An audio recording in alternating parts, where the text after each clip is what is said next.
Saya bukannya masak, saya dulu tuh cuci piring, Bang. Awalnya pun saya udah pernah mulung juga.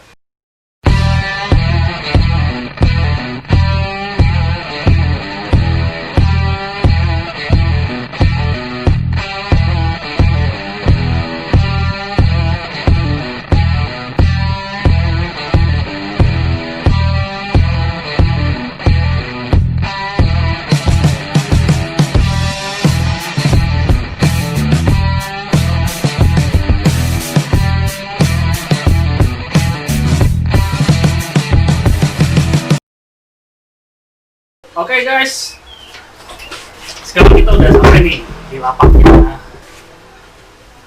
Siapa nih? Kenal nggak lu sama siapa nih di depan gua? Di depan gua ini ada Bang Risman. Apa kabar Bang? Yuk, sehat. Oke, Bang Risman, kalian pasti semua udah kenal lah ya Bang Risman siapa? Yang main Satria, yang main apa tuh?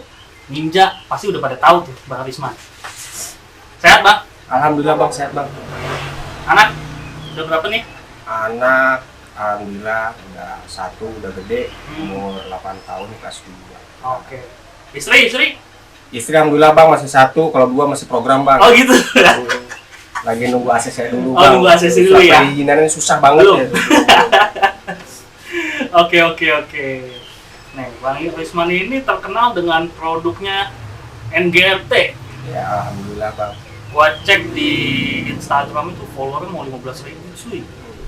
Gila, hebat banget kan? Mantap. Nah, ngomong-ngomong soal NGRT, boleh nggak sih Bang ceritain tuh sejarahnya gimana bisa dapat nama NGRT ini? Awal-awalnya tuh Bang Risman tuh ngapain nih? Sejarahnya dulu nama dari NGRT, dulu saya kerja di salah satu restoran. Lalu saya itu sering keluyuran, terutama itu saya digabung di salah satu komunitas Satria FU. Dan habis kerja itu jam 9 dan saya pun keluyuran pulang pagi. Dulu tuh waktu 2012 nongkrong itu masih banyak di Monas. Oh, iya. Dibilang Monas kok ya, Betul. sering cornering kayak Ya, gitu iya. lah, mereng-mereng. Nah, gua di situ nongkrong, ketemu sama anak komunitas. Dari situ anak-anak banyak yang main ke tempat kerja saya dan lalu mesen tuh nasi goreng. Dulu kerjanya tuh kerja apa nih Bang? Bengkel atau kerja masak Kalau atau gimana? dulu saya bukannya masak, saya dulu tuh cuci piring Bang. Oh, cuci piring. Iya, karena emang dulu tuh basicnya saya tuh bukan dari restoran atau saya sekolah ya, itu enggak. Saya tuh dulu malahan dari basicnya dari konstruksi, kerja serabutan. Dibilang kerja serabutan itu seperti istilahnya apa, yang penting orang nyuruh, yang penting kita punya duit. Oh, Kayak gitu. apa aja lah ya. Apa aja Penting di halal gitu bengkel ya. kayak gitu kan. Yang fokusnya itu lama tuh dulu di konstruksi, lalu udah punya istri, saya buka usaha. Intinya dulu tuh bukannya pertamanya buka usaha rongsokan. Nah di situ pun saya alhamdulillah dapat kemajuan. Nah dari udah maju, awalnya pun saya udah pernah mulung juga. Oh, sampai mulung juga udah pernah. Sampai pernah saya udah mulung. Emang dari situ kan dari awal kita untuk mengenal usaha itu kita dari bawah. Mulung, saya pernah pikul karung juga. Nah iya, pikul karung. Dari mulung terus saya sampai punya uang tuh sama bos dikasih 200.000. Dari 200.000 Tahun sampai berapa tuh Bang? Sorry. tahun berapa ya, di 2004 ya kalau nggak salah. 2004. 2004 sampai beli itu. Oh sekarang kita capek kok mulung terus gitu kan ya. Emang dalam satu karung itu paling jadi uang itu dari botol minuman bekas sekitar paling banyak itu 70.000 Satu hari tuh ya. ya, satu hari. Yang pertama itu yang dikorbanin itu masalah gue sih, kalau tenaga sih gue masih kuat, dulu beban mental. Oh iya. Beban mentalnya bukan, kalau gue sih kalau ketemu orang yang nggak kenal gue oke, nggak, beban gue mental gue masih kuat. Gue kalau mindarinya kalau ketemu sama orang yang dikenal gitu. Dari situ saya punya modal, akhirnya saya minta 200.000. Bos, gue minta 200.000 dong. Buat apaan? Ya saya sekarang udah nggak mau mulung lagi, saya beli aja. Nah, beli ke warung-warung. Itu jarak kalau nggak salah 3 bulan, dari 3 bulan 4 bulan, 5 bulan lah, taruh 5 bulan. Dari 200.000, 600.000 sampai saya berani pinjem ke bos 1 juta, 2 juta. Dari situ teman-teman saya yang mulung udah saya rekrut, direkrut, ya udah. Nah, gua pun beraniin diri, bos, itu mobil nganggur, gua pakai deh. Nah, tiap pagi gua ngelepas anak-anak. Gua tuh punya pemulung itu teman-teman saya pribadi itu sekitar 6 orang. 6 orang gua pribadi, pagi anak-anak gua anterin ke tempat lokasi masing-masing, nah sore gua jemput. Dan sisanya gua sampai nunggu sampai sore, nah gua cari ke warung-warung, kemana kampung-kampung. Di situ gua berjalan, usaha gua juga lumayan, lumayan lah, dibilang lumayan, putaran uang juga lumayan. Nah ini gua kena polisi. Oh, tangkap tuh? Bukan ketangkep, masalahnya karena gue udah punya lapak juga, udah berkembang, dan ya putaran uang pun lumayan, udah sedikit maju. Gue beli barang, ya barang dibilang mungkin ilegal gitu, barang listrik, kabel listrik, ya 5 apaan? Datang ada yang jual kabel, gue beli 15 menit, datang polisi. Keciduk ya? Ya, gue bingung. Kok ini 15 menit langsung datang polisi. Nah gitu kan. Nah dari situ udah gua kena dulu kalau nggak salah berapa gitu kan ya, masalah nominal kita nggak perlu sebutin ya. Oke. Ya, yang penting gua pribadi, yang penting gua kagak masuk. Benar. Dari situ gua juga sempat stres akhirnya apaan? Karena di dunia limbah itu, di dunia rongsok, menurut gua pribadi, oh di sini kok begini ya, bertentangan dengan dibilang tidak halal tapi kita beli, tapi kebanyakan barang-barang yang nggak jelas kita tampung. Jadi sorry, rongsok itu bukan cuma ngumpulin aqua gitu loh? Enggak, beda, ada besi, ada apa, kan rata-rata nih yang ngebeli, ya bukannya apaan ya, kadang misalkan anak-anak kita nggak tahu dia nyolong dari mana, kita nggak tahu ya, tapi tetap kita pun padahal kita tahu nih, oh ini tuh barang listrik, kita nggak boleh dibeli, tapi kita beli aja nggak apa-apa, kan bisa jadi duit ya itu, tapi kan kita mah beli. Iya. Tapi dalam aturannya, oh ini barang maling kita beli ya, kebanyakannya kayak gitu. Karena gua bukannya pengepul, bukan. Dari situ gua pribadi merasa lelah, ya udah deh, gua bilang gua beres ya, situ main rongsok gua tutup tuh, karena gua udah punya bini. Nah akhirnya gua diajak tuh kerja sama kakak ipar di salah satu restoran. Dari situ gua mulai dari cuci piring. Dari bawah ya? Cuci piring, Bang, biasa itu pas gua lagi naik, lagi majunya usaha saya pribadi sih. Pas lagi maju usaha ke orang itu nggak pelit ya, bilangnya nggak pelit. Kalau anak-anak misalkan kebantuin naikin barang, ya lebih dari 30.000 atau 50.000 saya suka ngasih.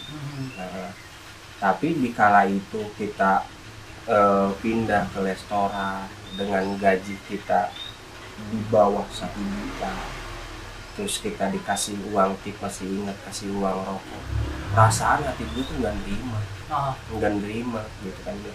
Soalnya gue pribadi basic gue tuh bukan di kuli. Dulu mindset gua, pikiran gua, kenal salah satu temen gua ngasih suge sama gua pribadi, lu mang jangan kerja. Kenapa? Karena kalau kerja itu, kalau misalkan lu kerja gaji 100.000, masih mending lu jualan kopi ke gaji 10.000. Kok bisa gitu? Oh iya dong, Kalau kuli 100.000 itu 100.000 flat. Kita nggak bisa naik besok tuh, nggak bisa berpikir gimana caranya ke gaji 150.000, enggak. Yang penting lu masuk tetap aja ngepet. Lu kalau mau lebih gaji dari 100.000 per hari, berarti lu kalau nggak lembur berarti lu maling barang, bos. Iya, atau korupsi. Ya, itu pasti tuh. Iya. Itu hukum pasti. Tapi kalau lu jualan, kalau lu usaha, sekarang tuh ke gaji lu 10.000. Besok tuh bisa berpikir gimana caranya kita ke gaji 20.000. Oh dari mana? Ya kita. Apa yang perlu diolah nih dari usaha kopi? Nah, jangan muluk-muluk. Kalau sekarang usaha kopi habis satu renceng aja udah ketahuan. Ya, minimal 30.000 udah kena. Iya. Kita nggak ada yang nyuruh, bangun semaunya. Nah itu. Nah dari situ gue dari tahun lalu itu gue kepikiran terus. Tapi gue prinsip gue dulu walaupun gue dulu kerja, gue itu punya target. Gue minimal paling lama 1 tahun gue harus bisa megang itu perusahaan. Gimana caranya itu perusahaan itu atau saya itu bisa tergantung sama gue pribadi. Kayak gitu. Nah udah diberes di 3 atau diberes di situ, ya udah deh gue kerja aja,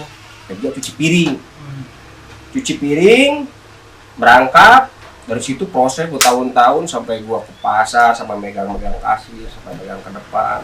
Nah, ya sempat dibilang itu masalah pribadi ya, masalah kelas juga, masalah kelas, masalah keluarga bos gua itu nggak perlu diceritain deh. Gitu lah ya. Nah dari situ gua tetap bertahan. Tetap kalau masalah keluarga aja bodo amat. Nah gua tetap sama bosnya, gua berhubungan baik, gua tetap bertahan di situ. Karena apaan? Cita-cita gua nggak mau istilahnya dirusak gara-gara itu gitu. Nah dari situ gua masak, gua gak ada yang ngajarin, gua otodidak. Belajar sendiri sama masak. Gua dulu sih masak di Chinese food. Di Chinese food gua belajar masak, proses udah lama juga. Dari masak udah berjalan kalau nggak salah 3 tahun atau 4 tahun ya, sampai proses saya dari kasih ke pasar. Nah, di kesempatan itu gue merasa lelah. Intinya kebutuhan gue sama udah punya anak, udah punya keluarga, dan gue pun banyak keinginan. Dibilang nggak cukup sih, dibilang kalau buat makan sih emang nggak cukup ya. Kalau gaji di sekian, di bawah 1 juta ya, 1 juta, buat 1 juta dibilang kagak cukup. Emang kalau harian juga ada. Tapi menurut saya pribadi kalau begini terus nggak maju-maju, karena saya tuh pengen usaha.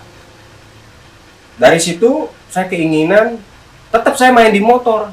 Nah main di motor itu dulu emang waktu zaman dulu di 2012 itu zaman kontes ya.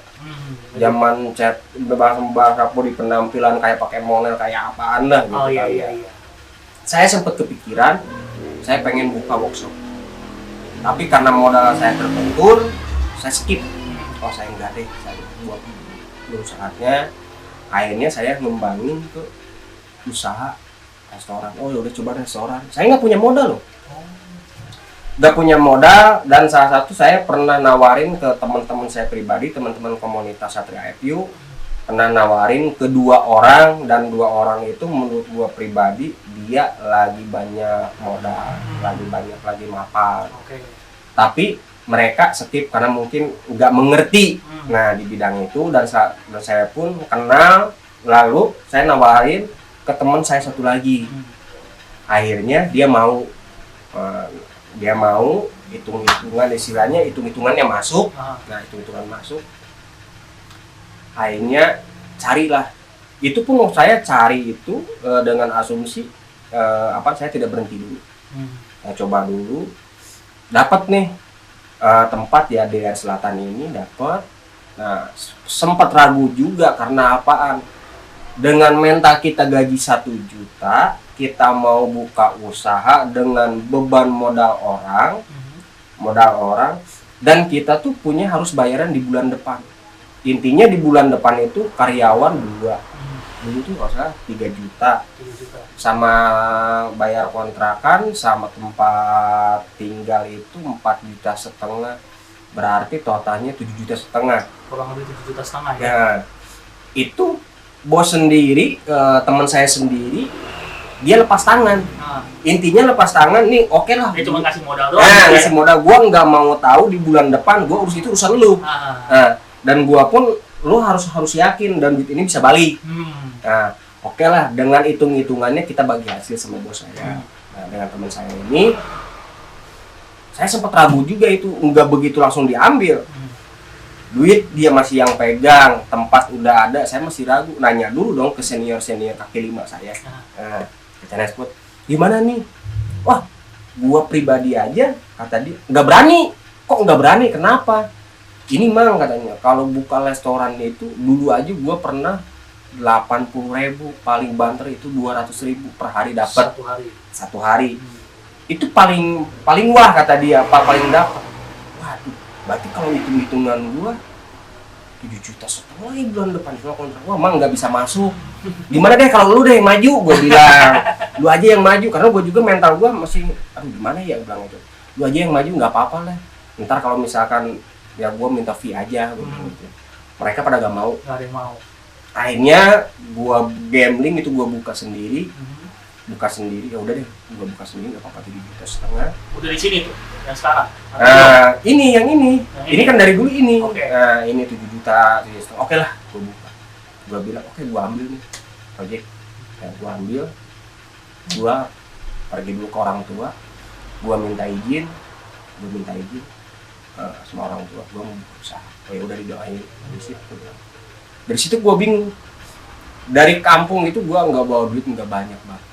Ya dibilang karena duit pribadi itu kalau nggak salah bawa duit dari kampung itu mau buka usaha 700.000 ya. 700.000. Gua bawa teman-teman saya dulu yang bareng kerja 2 orang. Nah, 2 orang gua bawa ke Jakarta. Pas udah Jakarta gua beres-beres nih bang, udah beres tempat, beres belanja, gua belanja perabotan.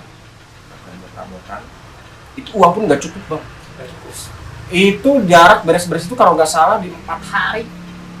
4 hari itu gue nyisa duit cuma 25.000. Waduh. 25.000. Gue inget ke temen gue pribadi. Akhirnya gue punya temen, mang, mana? Di Setiabudi mang, katanya. Gue ke situ ya. Oh yaudah, mang, pinjam duit tuh. Tumbenan lu pinjam duit, dia bilang gitu kan.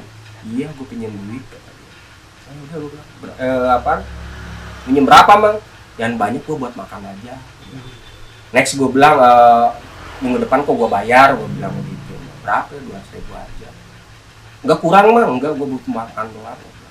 Emang gue duit cuma punya di 200.000. Itu kondisi anak ini udah di sini? Belum bang. Masih di kampung? Masih di kampung, itu anak masih kecil, itu umuran kalau nggak salah 2 tahun. 1 tahun. Jadi waktu sorry gue potong dulu ya. Jadi waktu Pak Wisman jadi DJ, tukang cuci piring itu dan segala macam, berarti di Jakarta sendirian tuh? Sendirian. Oh, anak ini belum ikut ya? Iya belum. Oh, oke. Masih di rumah. Oke, lanjut. Nah, dari situ pinjam uang. Oke, gue udah pinjam uang. Nah, pas gue buka tuh, gue juga kebingungan. Waduh, duit di mana ini kalau buat bulan depan buat cadangan. Akhirnya gue ajuin lagi ke temen. Ada teman yang beda. Mang, punya duit ke 10 juta. Tumben lu buat apaan? Ya buat nutup gua usaha sih, gue bilang. Kalau emang kagak jalan, gue bilang, lalu ambil motor CTRV gua, gue bilang gitu. Ya udah, gue bilang, wah ada nih mang, oh jangan sekarang uangnya, lu pegang aja. Buat antisipasi tuh duit jangan dipakai ya, saya gitu. bilang. Saya buat antisipasi bulan depan kalau pusing. Iya. Oh boleh mang, udah, lu tenang tuh gak usah. Pagi buka di sini itu aja gue udah kebingungan, kesiangan, terus pas buka kita kerja masih berantakan, masih bingung, naruh sendok di mana, gue masih kebingungan. Nah dari situ, alhamdulillah gue bikin pas jam makan tuh kan. Itu hari pertama tuh? Hari pertama, omset gue agak lumayan juga dari situ. Pas hitungan bulan pertama, kalau nggak salah berapa ya? 6 juta apa berapa tuh, lupa itu kalau nggak salah. Kita kan bingung juga 6 juta apa 4 juta. Dengan gaji 10, dengan gaji kita di bawah 1 juta, terus dapatnya 6 juta. Wah, kaget ya? Kaget, dari situ ya, kaget. dengan seiringnya berjalannya waktu, gue dulu inget pas keluar motor R25. Pertama kali gua. Nah, R25 otak gue udah kesuci aja. Nah, itu mindset gue dulu emang masih labil ini. Masih labil ya. Pengen beli nih kayaknya nih. Waduh, pengen beli ya kalau omset segini ya udah gua push aja nih, gua bilang. Gua push ningkat tuh naik. Dan gua pun di abis awal bulan pun gua ngomong ke temen gua, ini hasil gua segini sekarang tuh hebat man sekarang. Kalau segini lu bisa ketutup karyawan, bisa kebayar kontrakan dan lu masih ada sisa di antara 4 jutaan gitu, udah jago banget. Oh ya alhamdulillah. Dari situ ya tetap saya restoran nanti warung tetap warung Chinese food.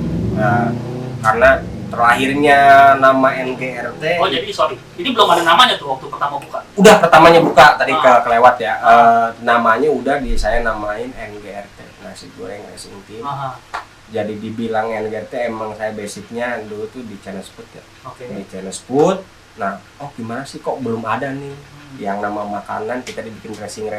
Iya. Emang saya demennya di motor gitu kan, ya udah kita bikinin. Memadukan antara kuliner sama otomotif gitu. Iya, itu dibikinlah jadi nasi goreng racing team. Gitu. Nah, teman sendiri pun tidak setuju sebenarnya.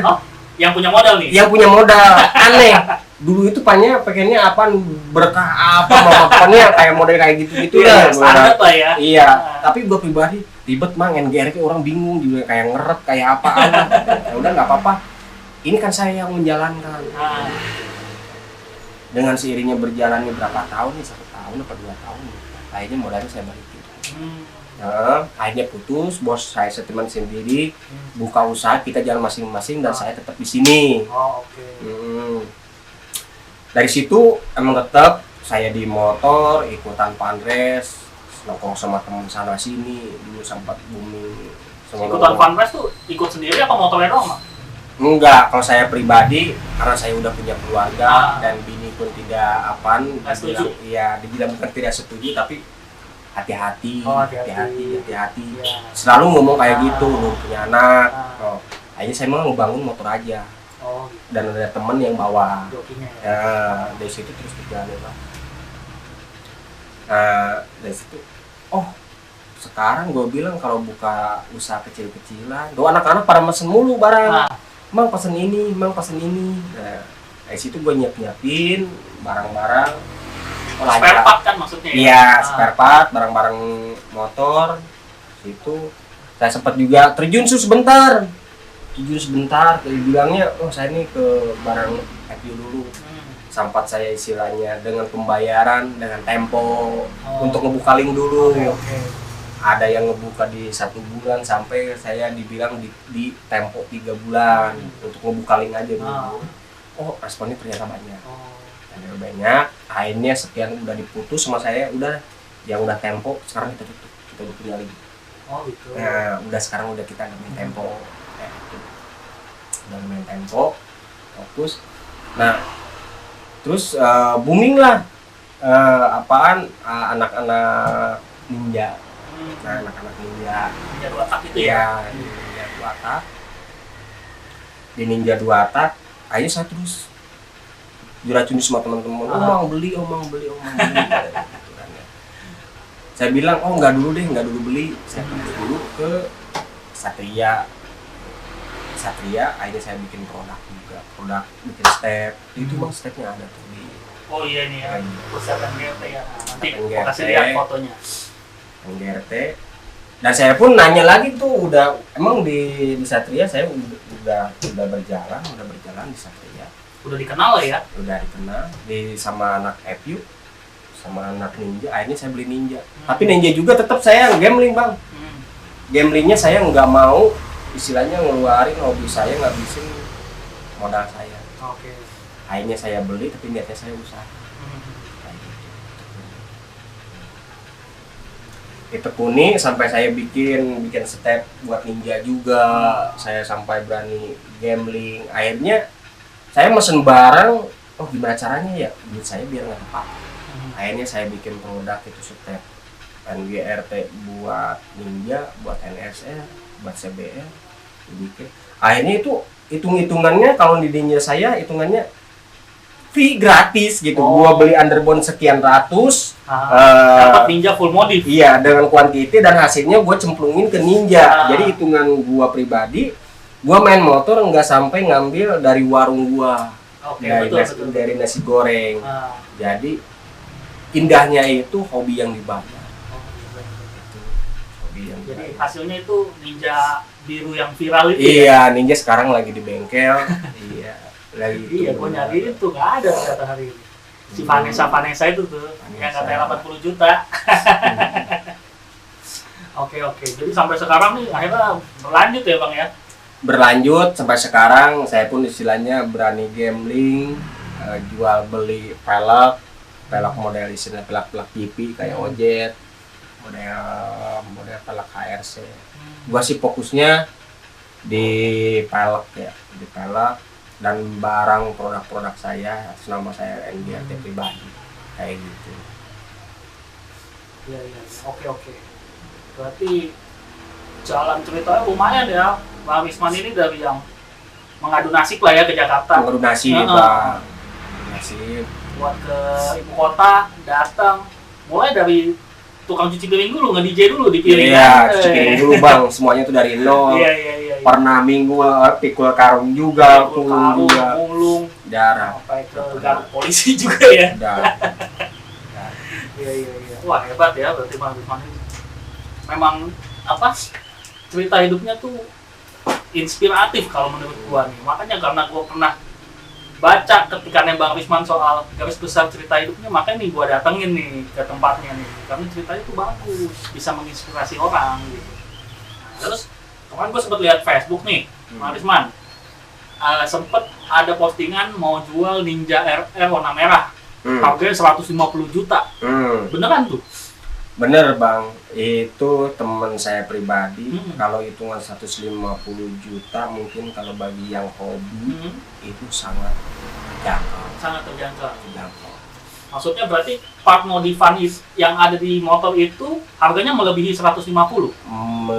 Kalau dihitung sama waktu yang terbuang bisa lebih, Lebih ya? bisa lebih. Lama ngebangunnya. Iya, untuk pelek sendiri aja, untuk pelek dia pakai ojet taruh 30 sampai nempel sama motor sama ban itu bisa nyemplung di angka 50. 50-an dekat kan angka 50, 4 sekian. Nah, dengan saya pribadi dengan kayak barang-barang itu, oke, kalau nggak mau pusing lu beli jadi aja. Gitu. Karena agak sekarang juga bangsa pelek kayak gitu ya lumayan juga mah. Terus pada akhirnya laku nggak tuh? Apa belum? Nah itu kemarin dia galau, sempatnya sih sebenarnya itu iseng aja. Iseng doang ya? Dan itu teman saya juga bukannya orangnya yang suka ngejual barang sih, motornya juga ada banyak, ada 30 sekian. Dan orangnya itu orang Kalimantan. Sultan lah ya. Akrab banget dan pernah ngebangun, mungkin bisa dicek di Instagram saya, pernah ngebangun RX King itu ngabisin 148 juta kalau nggak salah. Iya, RX King yang viral itu kan, yang foto di Kota Tua ya. Nah, ntar gua kasih lihat fotonya tuh. Secara segitu. Iya. Mantep ya. Keren. Nah, ngomong-ngomong soal produk nih, produknya NGRT. Hebat ya, maksudnya Bang Wisman bisa punya produk sendiri loh. Punya footstep mereknya NGRT gitu. Luar biasa. Jadi kelasnya juga kelas tinggi lah ya, karena kualitas bahannya juga bagus kelihatan. Dengan itu saya pribadi untuk pertama dulu dibikin di Satria EQ. Di Satria EQ saya bikin karena saya senang di Panres mana-mana, akhirnya saya putuskan kenal sama teman saya, kenal di kontes, akhirnya dia ketemu lagi udah beberapa tahun, akhirnya gue bawa bos bawa punya CNC dan ngajak bikin. Saya pun belum berani gambling itu kayaknya, mau bikin barang nggak, bikin barang apa aja, yang penting CNC bahan udah. Oh ya udah gitu kan. Bisa nggak bikin 5? Saya kesempatan bikin 5, paling banyak 10 nggak bisa mah. Oh gitu. Iya. Pertama targetnya tuh bikin cuma 5-10, pengen sosin lah ya gitu ya. Iya, kalau saya 10 nggak bisa mah. Ini CNC katanya gitu, quantity 5 100, waduh 100 ya. Bisa nggak mah nggak tahu. Aduh, kalau 100 ya bang. itu gimana pembayarannya? Saya Nah. bilang lagi gitu. Pembayaran untuk sementara di ini aja katanya apaan? Di Tempo. Tempo itu bayar kita 50%, yang 50%-nya di Tempo 3 minggu. Akhirnya itu nggak nyampe cuma 2 minggu itu barang saya habis lagi. Dahsyat. 100 piece tuh. Ya 100 piece nge-push. Nah saya bikin lagi. Ini mungkin bikin yang sekarang itu step saya yang buat EPU itu ke berapa ya? 650 600 piece. Dari situ saya makin berani dan gambling pernah bikin yang punya Ninja. Ninja pun ada 2 versi, Ninja yang harganya biasa dan yang premium bikin juga. Bedanya di mana tuh, Pak? Dari finishing, dari bahan juga beda. Beda sama Dari finishing. dari desain juga udah beda. Dan harganya pun 2 kali lipat. Berarti kurang lebih nih di total produksi step dari awal tuh sampai sekarang udah nyampe berapa banyak nih, Bang? Banyak juga sih kalau yang Ninja. Mungkin ada kali 900 kali ada ya. Di total semua 900 ya? Ya 900 set ya? 900 set. Ada kan 900. Wah, gila. Hebat. Dalam berapa tahun nih, Bang? Ya fokusnya setahun kurun waktu setahun setengah. Dalam waktu 1 tahun setengah ya? Setahun setengah dengan saya pribadi, saya ucapan terima kasih ke anak-anak STFU, ke anak Ninja, ke anak-anak Buatak, terutama ya anak NSR, CBR yang udah support dan udah bisa mempercayakan stepnya pakai merek saya pribadi. Saya ucapkan banyak terima kasih. Mungkin sekarang saya lebih akan mementingkan kualitas, saya terus berkarya, jangan step aja gitu. Dan pribadi pun dulunya pertama si gambling, bisa nggak, ada bos saya sendiri pun kagak yakin, kagak ngizinin buat barang step buat Ninja, nggak ngizinin juga. Memang kan udah banyak, ya udah nggak apa-apa merek saya ini. Oh iya sip. Produsennya aja awalnya ragu ya? Ragu saya. Iya. Selanjutnya ini rencana ada kepikiran nggak, Bang? Mau bikin apa gitu produk NGRT yang bermereknya buatan sendiri gitu? Banyak, Bang.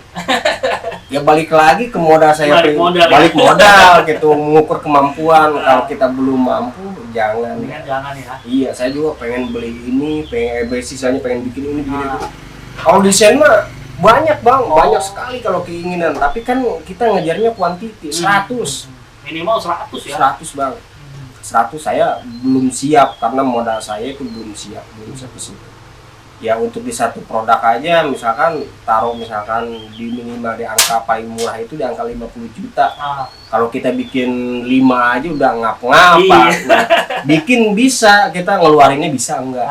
Jadi kita dipilih-pilih aja. Ini kita banyak wacana, banyak pertimbangan gitu. Oke. Nah, ngomongin soal step NGRT nih ya, gue pernah lihat nih, Bang, di salah satu grup jual beli gitu kan, ada dijual footstep underbone kopi NGRT. Nah, lu tahu gak tuh, Bang, ternyata barang lu ada yang ngopi gitu? Saya pribadi kalau masalah yang kopi ya ada sebagian juga yang izin, ada juga yang enggak. Oh gitu. Tapi ada yang izin. Ada juga, saya pun tidak melarang, silakan. Sama-sama punya perut kok. Sama-sama punya perut dan sama-sama istilahnya kita cari rezeki bersama-sama. Karena kalau hukum bisnis itu kejam. Lu tidak mengenal lu saudara atau temen atau apaan, selama jadi cuan gas. Sikat lah. Iya, kayak gitu kalau bisnis itu. Dan kalau cenderung di negara kita ini, terutama misalkan di Indonesia, cenderung ya apa yang rame itu, apa yang laku pasti nggak lama pasti ada kopiannya. Iya, itu udah hukum karma deh. Betul. Ya udah hukum karma ya, kita nikmatin aja. Dan saya pribadi pun nggak bisa ngelarang karena apaan? Satu, desain, dan kalau desain itu dirubah sedikit aja kita nggak bisa istilahnya di jalur hukum, nggak bisa. Dan saya pun kedua, hak paten nama saya pun NGRT saya belum jadi. Tapi diurus nih Pak? Iya, lagi diurus, Lagi diurus, ya? hak patennya, Ah. hak paten merek doang ya. Merek ya. Iya, kalau desain sih digeserin beberapa mili aja Udah nggak berubah bisa, ya? nggak Betul, bisa, betul. nggak bisa. Jadi Ah. kita ya udah deh sama-sama cari rezeki. Saya pun tidak apa tuh ngopi enggak. Oh silakan mau kopi. Tapi Bang Wisman sendiri udah pernah lihat barangnya belum? Udah sih. Megang gitu. Kalau megang sih lihat megang sama anak-anak kan sering nongkrong Ah. juga pada pakai. Ada yang pada pakai Iya. kopian ya? Wales aja. Walau saja. Iya, balik lagi ya. Kalau lu punya, saya pribadi lebih seneng orang banyak yang kopiannya, misalnya barang-barang saya. Nah, Karena ada tantangan saya pribadi ya. Saya harus bisa jual, jangan istilahnya yang terjangkau, Ah. kualitas yang baik. nah, Nah, yang kayak gitu. Jadi ya udah dong bonus kita bersaingnya di secara istilahnya kualitas dan harga aja. Dan itu kalau ada banyak kopian keuntungan sendiri buat konsumen, dia bisa memilih dan menyesuaikan dengan budget sendiri. benar. Tapi ada rasa bangga juga kali ya harusnya ya. Alhamdulillah sih saya pribadi. Iya kan? Punya brand gua sampai dijiplak kan berarti kalau sampai dijiplak itu berarti laku gitu. Iya. Bagus gitu ya kan? Iya banyak juga sih. Tapi saya emang nggak terlalu mengakal orang ya udah deh. Wih. Terus kalau buat yang gengsi beda lagi, itu bisa nyampe ratusan juta. Sampai bagus ya. Habis Buat modal buka usaha. buka usaha dan itu saya ngedrop motor cuma rangka sisa mesin